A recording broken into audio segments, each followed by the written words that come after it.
they're already in my comments making assumptions and accusations that are not true.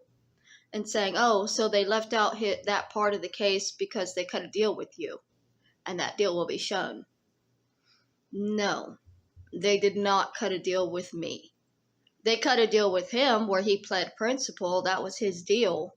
But they did not cut any deals with me. I was never in negotiations for anything like that because I was never being tried, because I was always considered the witness.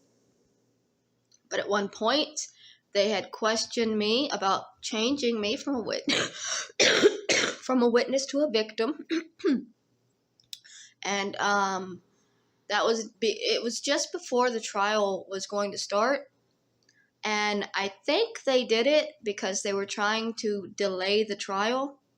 It was just a last minute move on his side's part to shift things around and give them more time. And had I agreed to it and said, yes, I want him charged for what I did, I'll wait as long as it takes, I'll go through this long thing. And had I done that, then likely the trial would not have happened in 2013 the way it happened. It would have happened in like 2015 or 2016. It would have just dragged on, which is what they're hoping for when they're trying things like this. They want it to drag on.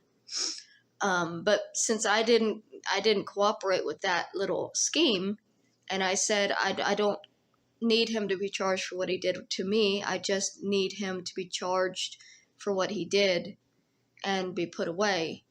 And I didn't care about justice for me at the time. I just cared that he wouldn't be able to do this to anybody else. So I told them that it was fine to cut that out and to send him with just what he did to her. So they're going to now go through that and say, well, here's where she cut the deal with the DA's office. If there was a deal, it would be in the documents.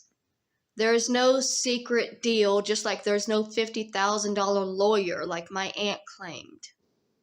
All of that is just them assuming and making up shit that they don't understand, and is a bit of a black spot in the documents because the cases were separated. I don't know what else to tell you about that. They've been claiming these fictional plea deals and fictional lawyers the entire time. For 3 years, they've been claiming I had a $50,000 lawyer, and that's the only reason I didn't go to jail. Or I took a plea deal with them, and that's the only reason I didn't. It was never a question of whether I was going to go to jail because I did not commit the crime. And they have known that from the beginning. Anything I did was considered because of him. Because he was threatening to murder me after he had murdered another woman. And any reasonable person would have complied with a man who had just murdered somebody. You comply as long as you have to get away and survive. That's how you survive that kind of a situation. You fucking comply. And the police and the authorities and the judge decided that my compliance was not a crime.